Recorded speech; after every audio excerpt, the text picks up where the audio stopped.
Hello friends, good morning. Welcome to Ask Spoken English Academy. मी आरती बाके परत एका नवीन video सोबत.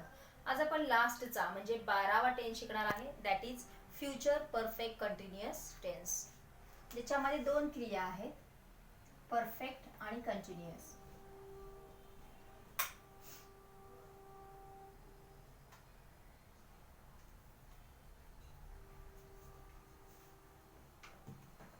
क्रिया भविष्य काळामध्ये एका पर्टिक्युलर टाइम पर्यंत चालू राहणार असेल हे सांगण्यासाठी याचा वापर केला जातो. मे बी ते भूतकाळामध्ये सुरू झाले असेल, मे बी प्रेझेंटमध्ये आता चालू होईल किंवा फ्युचरमध्ये सुरू होईल, पण ती भविष्य काळामध्ये तशीच चालू राहणार आहे हे सांगण्यासाठी याचा वापर केला जातो. चालू पूर्ण भविष्यकाळ.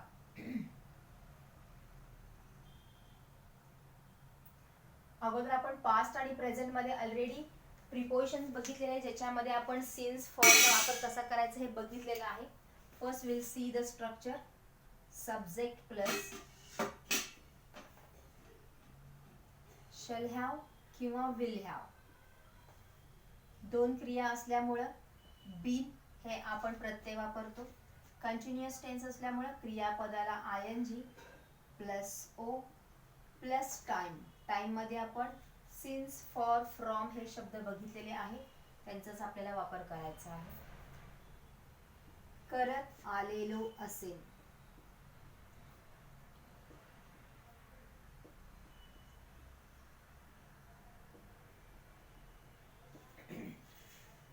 शल हॅव, विल हॅव म्हणजे असेल, बीन म्हणजे आलेलो आणि BING म्हणजे करत. भविष्य काळामध्ये आपण एखादी क्रिया करत आलेलो असू हे सांगण्यासाठी याचा वापर केला जातो. शल आपण आय आणि वीच्या समोर वापरतो as a British rule. Otherwise सगळ्यांसमोर आपण विल हे हेल्पिंग वर्ब वापरतो. बट कंपल्सरी शल आणि विलच्या सोबत आपण हॅव यूज केलेला आहे as we have done in perfect tense. त्याच्यानंतर बीन हे प्रत्यय वापरलेला आहे कारण दोन क्रिया आहेत म्हणून, आणि कंटिन्युअस असल्यामुळे क्रियापदाचं जे पहिलं रूप आहे त्याला आपण ING हे प्रत्यय लावतो, म्हणजेच VING वापरलं जातं. For example,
some sentences.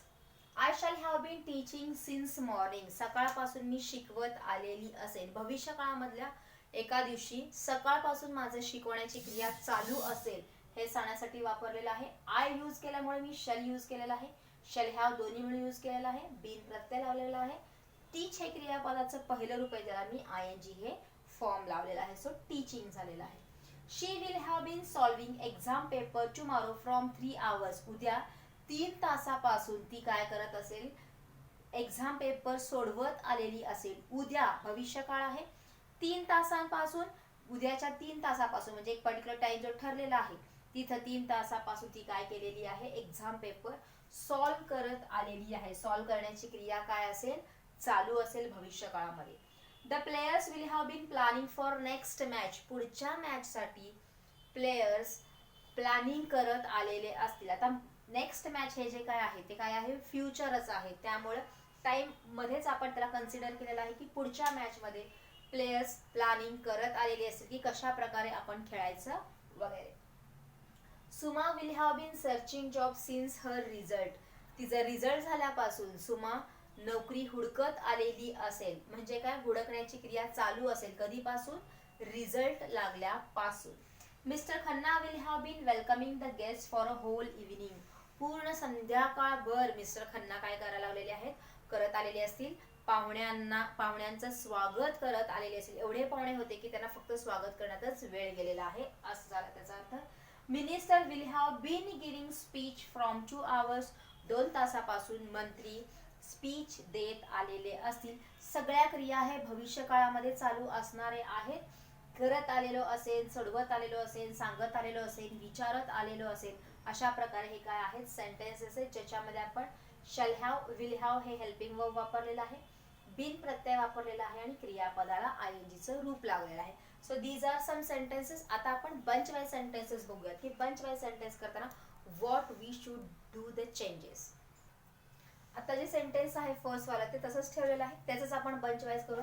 Bunch wise करत असताना आपल्याला निगेटिव्ह सेंटेन्स जेव्हा करायचं आहे तेव्हा आपल्याला नॉट किंवा नो यूज करायचा आणि ते मेन जो हेल्पिंग वर्ब आहे त्याच्यानंतर यूज करायचा. ज्याच्यामध्ये शल आणि विल हे हेल्पिंग वर्ब्स आहेत, त्याच्यानंतर ना आपल्याला नॉट यूज करायचा आहे, हॅव नंतर नाही. So the sentence will be, जसं पहिलं सेंटेन्स आहे, I shall have been teaching since morning. Negative करत असताना शॅलच्या नंतर आपण नॉट यूज केलेला आहे. Even we can take the short form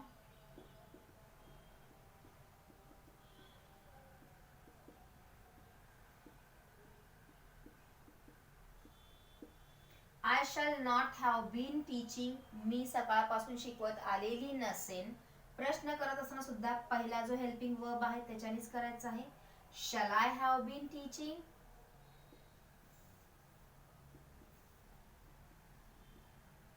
since morning, सकाळपासून मी शिकवत आलेली असेल का. आणि परत निगेटिव्ह करत असताना शलनीच प्रश्न होणार आहे. Shall I not have been teaching since morning. सकाळपासून मी शिकवत आलेली नसेल का. एक तरी आपण नॉट शल नंतर न यूज करू शकतो किंवा आपण त्याचे शॉर्ट फॉर्म घेऊ शकतो, जसं आपण विलचं करून विल हे हेल्पिंग वर्ब घेऊन करूया सेंटेन्स ज्याच्यामध्ये आपण शॉर्ट फॉर्म घेऊ. जसं शॅल नॉटचं शॅलंट किंवा शांट करू शकतो, तसं विल नॉटचं वोंट करू शकतो.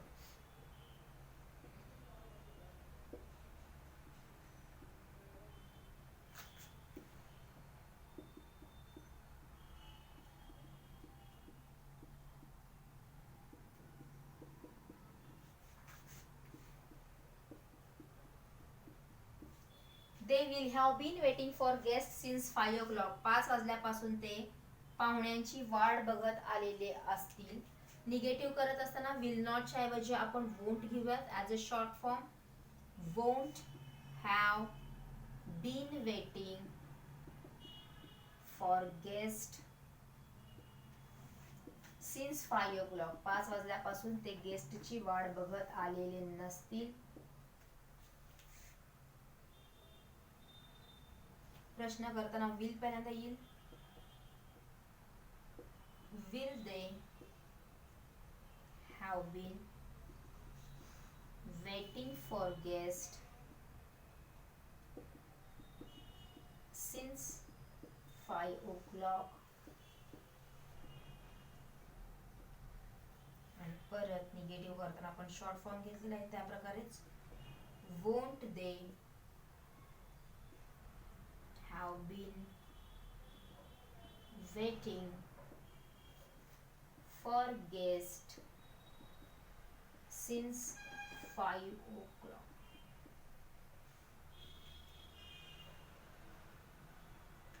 ते सर्वजण 5 वाजल्यापासून पाहुण्यांची वाट बघत आलेले नसतील का. ह्याच्यामध्ये आपण शाल नॉट सेपरेट केलेला आहे, इथं आपण विल नॉटचं वोंट हे काय केलेलं आहे शॉर्ट फॉर्म केलेलं. तर अशा प्रकारे आपल्याला बंच वाईज सेंटेन्सेस करायचे आहेत. म्हणजे तुमचा होमवर्क असेल 25 single sentences plus Marathi compulsory write in Marathi, then 5 bunch wise sentences with Marathi and 1 activity. ऍक्टिव्हिटीचे आपण ऑलरेडी भरपूर सारे टॉपिक्स बघितलेले आहेत. त्याला कोणताही एक टॉपिक तुम्ही घेऊ शकता. जसं क्रिकेट मॅच चालू आहे भविष्य काळामध्ये, त्याच्याबद्दल बोलू शकता. काय करत आलेले असतील, एखादं फंक्शन बद्दल तुम्ही बोलू शकता, इनॉग्रेशन बद्दल कुठल्या तरी बोलू शकता, कोणाची ॲनिव्हर्सरी बद्दल बोलू शकता, ट्रॅफिक बद्दल बोलू शकता,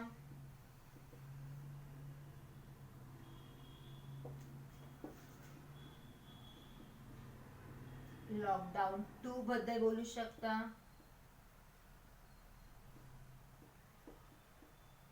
स्पोर्ट्स डे ऑफ कॉलेज किंवा school,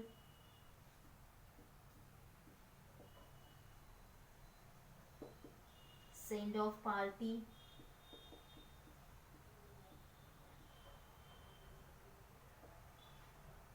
interview. There are many topics.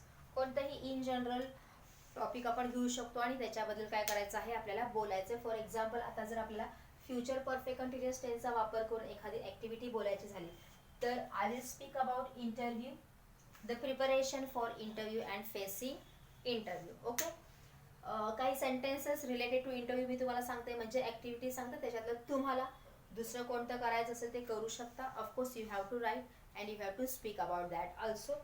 At the time of making activity, you can use if possible and if necessary related to या आपलं जे काही ऍक्टिव्हिटी असेल ह्याला जर गरजेचं वाटलं तर आपण सिंपल फ्युचर कंटिन्युअस किंवा फ्युचर परफेक्ट टेन्सचा वापर करू शकतो इफ पॉसिबल और if necessary. Okay, I will tell you some sentences about the interview. Preparation for interview and facing interview. I will have been getting interview call. I will have been thinking how to face interview. I will have been preparing myself. I will have been collecting all my certificates and arranging in one file. Then I will have been recalling all my study materials, whatever I have learnt in my 4 years of the degree.